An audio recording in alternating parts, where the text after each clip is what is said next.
On and on डायबा life, मधुमेह रहित जिंदगी की ओर। डायबिटीज के क्षेत्र में एक आविष्कार। आइए इस डायबिटीज को संक्षेप में जान लेते हैं। डायबिटीज मेलाइटिस या मधुमेह एक चयापचयी विकार है जो इंसुलिन स्राव की गड़बड़ी या इंसुलिन प्रक्रिया में गड़बड़ी या फिर दोनों ही वजहों से होता है। डायबिटीज पैनक्रियाज का विकार है। पैनक्रियाज इंसुलिन नामक एक पदार्थ को खून के अंदर रिलीज करता है, जिससे शरीर को ग्रहण किए गए खाद्य पदार्थों में से शर्करा व कार्बोहाइड्रेट्स को ग्रहण करने में मदद मिलती है। डायबिटीज कोई बीमारी नहीं है, बल्कि एक चयापचयी विकार है। किसी व्यक्ति को जब डायबिटीज होता है, तब या तो उसके पैनक्रियाज इंसुलिन बनाते ही नहीं है, या फिर अपर्याप्त मात्रा में इंसुलिन बनाते हैं, या फिर इंसुलिन बनता तो है परंतु ठीक तरीके से अपना काम नहीं कर पाता।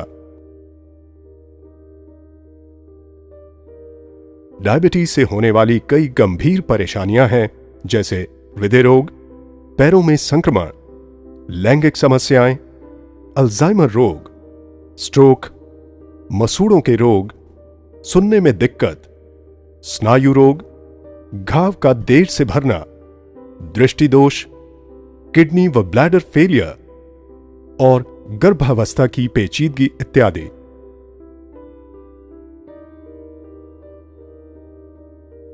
भारत बहुत तेजी से दुनिया का डायबिटिक कैपिटल बनता जा रहा है। भारत में अभी करीब 62 मिलियन लोग डायबिटीज से ग्रस्त हैं। 2030 तक ये संख्या 100 मिलियन से भी अधिक हो जाएगी। करीब 35% आबादी को ये पता ही नहीं है कि उन्हें डायबिटीज है। भारत डायबिटीज कैपिटल क्यों है?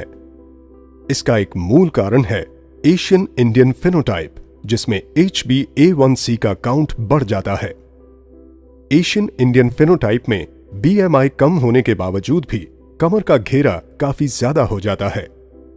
पेट का मोटापा, न्यूनतर एडिपोनेक्टिन, उच्च C रिएक्टिव प्रोटीन स्तर इत्यादि की वजह से भारतीयों में इंसुलिन प्रतिरोध बढ़ जाता है।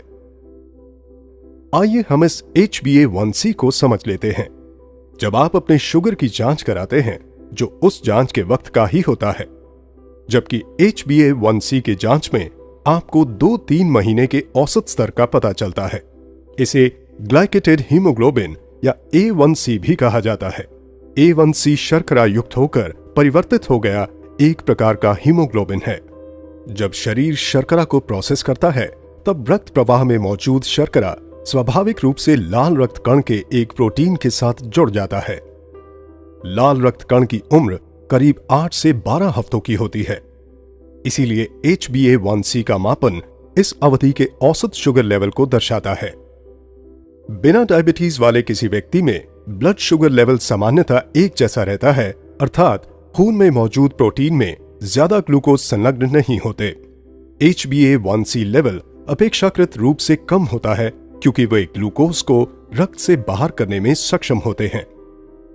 लेकिन डायबिटीज ग्रस्त लोगों में शरीर शर्करा को रक्त से बाहर करने में सक्षम नहीं होता है और परिणाम स्वरूप ग्लूकोज खून में ही रह जाता है। जैसे जैसे ब्लड ग्लूकोज का स्तर बढ़ता है, वैसे वैसे लाल रक्त कण में और ज्यादा ग्लूकोज जुड़ते जाते हैं तथा HbA1c का स्तर बढ़ जाता है, जिससे डायबिटीज संबंधी तकलीफ बढ़ने का खतरा होता है। HbA1c को कम करके आप इस खतरे को कम कर सकते हैं। इसीलिए हर 3-4 महीने में या जब आपके डॉक्टर कहें, आपको अपना HbA1c टेस्ट कराना चाहिए।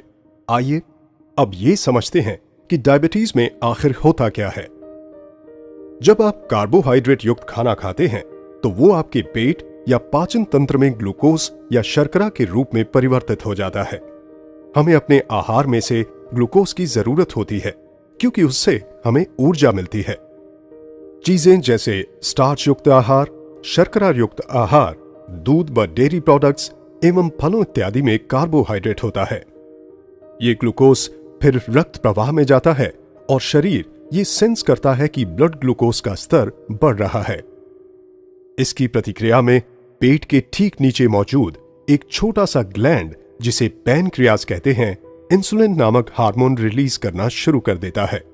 इस इंसुलिन की मदद से हम अपने ग्रहित आहार में से ऊर्जा ले पाते हैं। फिर इस ग्लूकोज एवं इंसुलिन को रक्त प्रवाह के जरिए शरीर के हर उस कोशिका तक पहुंचाया जाता है जिसे ऊर्जा के लिए इसकी जरूरत होती है। इसे आसानी से समझने के लिए इन पेशी कोशिकाओं को देखें। इन पेशी कोशिकाओं के पास वो इंसुलिन ही है जिसकी वजह से ग्लूकोज कोशिकाओं के अंदर समाहित हो सकता है ताकि शरीर को ऊर्जा मिल सके। ऐसे समझें कि इंसुलिन इन कोशिकाओं के दरवाजे पर लगे तालों की चाबियां हैं। जब ये चाबी होगी तभी दरवाजे खुलेंगे और ग्लूकोज कोशिकाओं के अंदर जा सकेगा। इस प्रकार ब्लड ग्लूकोज का स्तर नहीं गिरता है, लेकिन लीवर के द्वारा उसमें संचित किए गए अतिरिक्त ग्लूकोज को रिलीज करके इस ब्लड ग्लूकोज लेवल को कभी भी टॉप अप किया जा सकता है।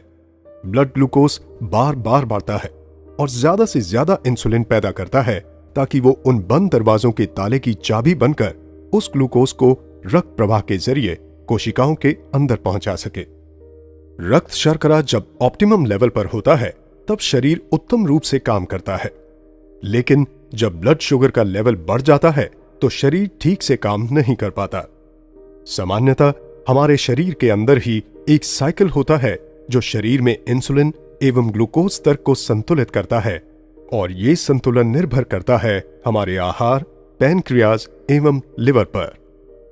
कुछ लोगों में जब यह सिस्टम ठीक से काम नहीं करता है तब उसे डायबिटीज कहते हैं। डायबिटीज मुख्यतः 3 प्रकार के होते हैं: टाइप 1, टाइप 2 एवं GDM। आइए जानते हैं टाइप 1 के बारे में। डायबिटीज में शरीर में इंसुलिन का निर्माण ही नहीं होता है। ये एक ऑटो इम्यून रिस्पॉन्स की वजह से होता है जिसमें कि पैनक्रियाज के अंदर की इंसुलिन निर्माण करने वाली कोशिकाओं को शरीर ने नष्ट कर दिया है। अभी तक ये नहीं पता लगाया जा सका है कि ये कुछ लोगों में क्यों होता है और अन्य लोगों में क्यों नहीं होता। कुल डायबिटीज की आबादी का करीब 10% टाइप 1 डायबिटीज होता है। ज्यादा करके ये 40 साल से कम की उम्र में ही हो जाता है और बचपन में होने वाली डायबिटीज का ये एक मुख्य प्रकार है। आइए अब बात करते हैं टाइप 2 डायबिटीज की। डायबिटीज मधुमेह पीड़ितों की कुल आबादी का करीब 90% होता है। पाश्चात्य देशों एवं गोरे लोगों में ये 40 साल की उम्र के बाद होता है, जबकि एशियन एवं भारतीय मूल के लोगों में ये 25 साल की उम्र के बाद हो सकता है। टाइप 2 डायबिटीज थोड़ा जटिल है क्योंकि इसमें अनेक प्रक्रियाएं जिम्मेदार हैं। इसमें या तो शरीर पर्याप्त इंसुलिन नहीं बना पाता है या फिर बना हुआ इंसुलिन ठीक से काम नहीं करता है। ये शरीर का वजन अधिक होने से भी हो सकता है।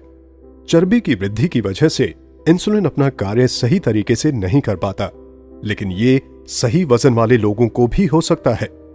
टाइप 2 डायबिटीज में कार्बोहाइड्रेट युक्त आहार पेट एवं पाचन तंत्र में सामान्य रूप से ही ग्लूकोज में परिवर्तित होता है। फिर वो ग्लूकोज रक्त प्रवाह में जाता है। पैनक्रियाज इंसुलिन का निर्माण शुरू कर देता है जो ग्लूकोज के साथ रक्त प्रवाह के जरिए शरीर के उन सभी कोशिकाओं तक प्रवाहित होता है जिन्हें ऊर्जा के लिए ग्लूकोज की जरूरत होती है। परंतु यहां ग्लूकोज किसी भी तरीके से कोशिकाओं में प्रवेश नहीं कर पाता है क्योंकि उनके दरवाजों के ताले चर्बी जमा हो जाने की वजह से अवरुद्ध हो जाते हैं। अर्थात इंसुलिन भी उन कोशिकाओं के दरवाजों को ठीक से खोल नहीं पाता और इस वजह से शरीर में शुगर लेवल बढ़ता जाता है। इसके प्रतिक्रिया में पैनक्रियाज और ज्यादा इंसुलिन का निर्माण करता है, अतः रक्त शर्करा का स्तर बढ़ने लगता है और इंसुलिन का स्तर भी बढ़ता जाता है। ये स्थिति और भी ज्यादा जटिल हो जाती है जब ऊर्जा के लिए व्याकुल कोशिकाएं लिवर को इमरजेंसी सिग्नल भेजने लगती हैं ताकि लिवर अपने संग्रहित ग्लूकोज को रिलीज करे। इस प्रकार ब्लड शुगर का स्तर और भी बढ़ता है और पैनक्रियाज और ज्यादा इंसुलिन बनाती रहती हैं। पैनक्रियाज ये काम तब तक करती रहती हैं जब तक वो थक ना जाएं और ऐसे में अंततः वो क्षतिग्रस्त हो जाती हैं। टाइप 2 डायबिटीज के लक्षण बड़ी देर से प्रकट होते हैं और कुछ लोगों में तो इसका कोई लक्षण प्रकट ही नहीं होता है। यही कारण है कि टाइप 2 डायबिटीज से ग्रस्त लोग 10 साल तक भी बिना किसी लक्षण के हो सकते हैं।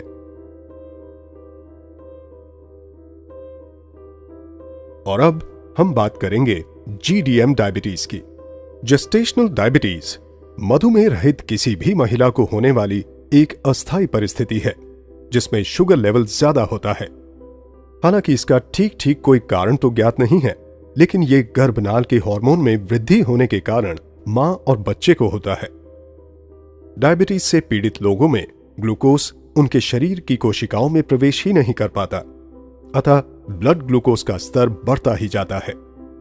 शरीर प्रतिरक्षा के तौर पर किडनी के जरिए इस ग्लूकोज के स्तर को कम करने की कोशिश करता है या फिर छुटकारा पाना चाहता है, और यही कारण है कि डायबिटीज वाले लोग बार बार पेशाब करने जाते हैं, क्योंकि किडनी खून के बाद ग्लूकोज को फिल्टर करती है और इसमें बहुत सारा पानी लेती है, जिसके कारण डायबिटीज वाले लोगों को बार बार प्यास लगती है। उनके पेशाब में बहुत सारा ग्लूकोज होता है, जिससे बैक्टीरिया को पनपने के लिए अनुकूल परिवेश मिलता है। इसीलिए अक्सर ऐसे में योनि संक्रमण व खुजलाहट होती है।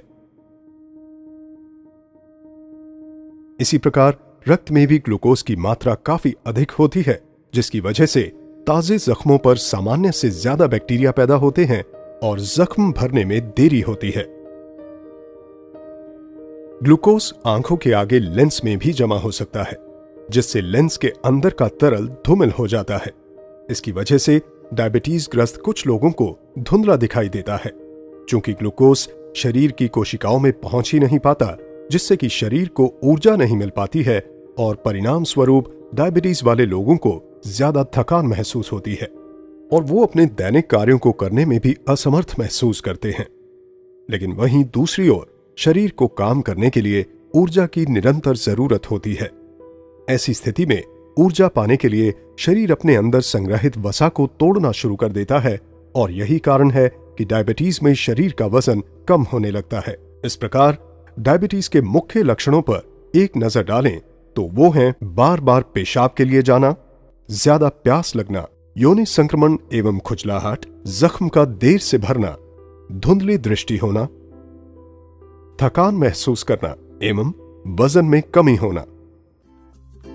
डायबालाइफ डायबिटीज केयर के क्षेत्र में एक आविष्कार है।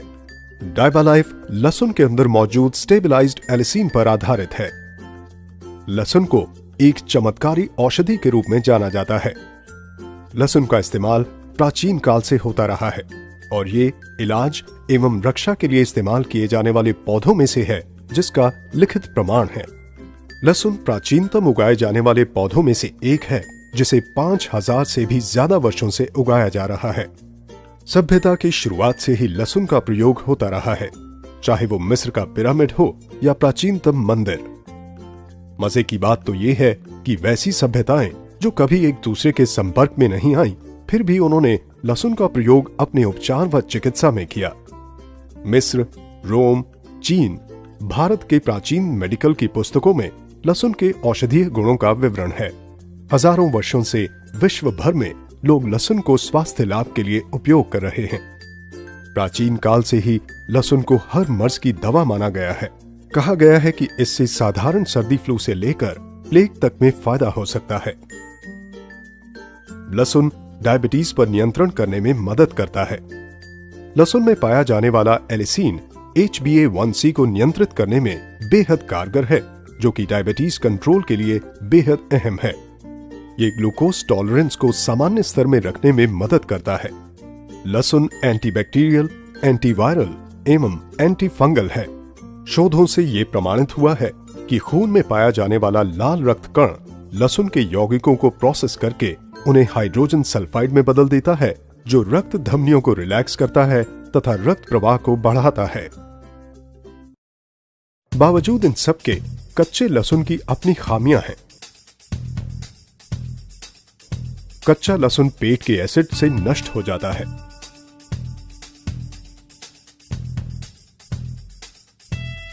ये आंतों के एपिथेलियल कोशिकाओं द्वारा अपघटित हो जाता है।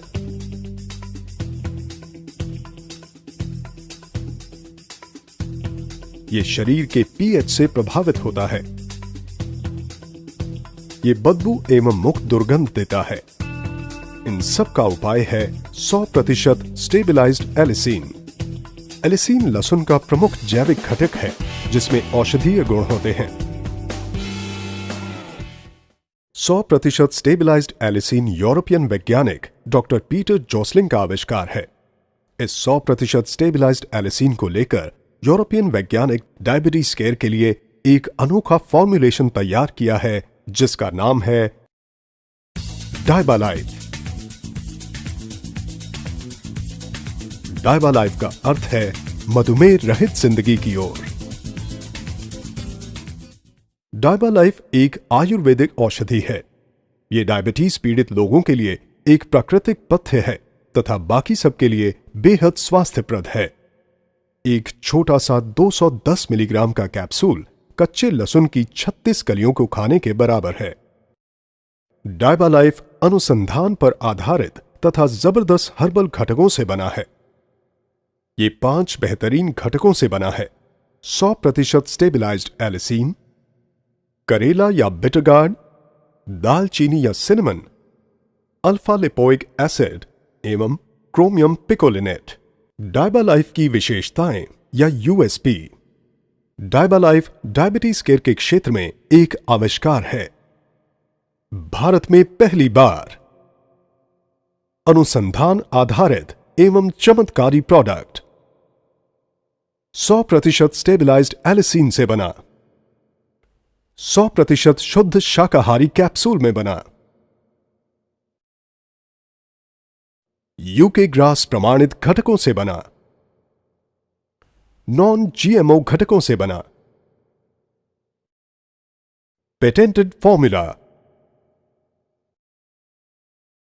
यूके जीएमपी अनुमोदित गुणी घटकों से बना, EJNR द्वारा सत्यापित घटक, MHRA द्वारा अनुमोदित घटकों से बना, डॉक्यूमेंटेड क्लिनिकल ट्रायल।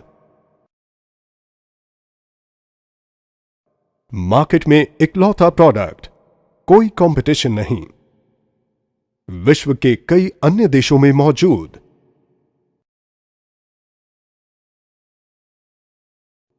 पूरी तरह से प्राकृतिक, कोई दुष्परिणाम नहीं। डायबालाइफ डायबिटीज के लिए खास तौर पर बनाया गया हमारा पहला फॉर्मूला है।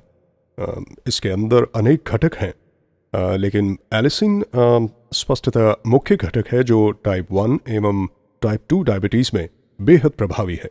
HbA1c को नियंत्रित करने में एलिसिन बेहद कारगर है। HbA1c हीमोग्लोबिन के साथ जुड़ने वाले ग्लूकोज का मापन है जो डायबिटीज कंट्रोल के लिए बिल्कुल अहम है। डायबालाइफ में मौजूद दूसरे अन्य घटक भी बेहद फायदेमंद हैं जो शरीर में इंसुलिन प्रतिरोध को कम करने में मदद करते हैं तथा ग्लूकोज टॉलरेंस की सामान्य स्थिति को सुनिश्चित करते हैं। डायबालाइफ का उद्देश्य प्री डायबिटिक लोगों को डायबिटीज से बचाना है। डायबालाइफ पाचन प्रक्रिया में से ज्यादा न्यूट्रिएंट व विटामिन अवशोषित कराता है तथा इंसुलिन प्रतिरोध को कम करता है जिससे कि प्री डायबिटिक स्थिति में कमी आती है। डायबालाइफ सबके लिए फायदेमंद है। डायबालाइफ ब्लड शुगर के लेवल को कम करने में मदद करता है। डायबालाइफ कोलेस्ट्रॉल को नियंत्रित करने में मदद करता है। डायबालाइफ इम्यूनिटी या प्रतिरक्षा को बढ़ाता है। डायबालाइफ ब्लड प्रेशर को नियंत्रित करने में भी मदद करता है। डायबालाइफ का R&D एवं प्रोसेसिंग अत्याधुनिक तकनीकी युक्त संयंत्रों में किया गया है।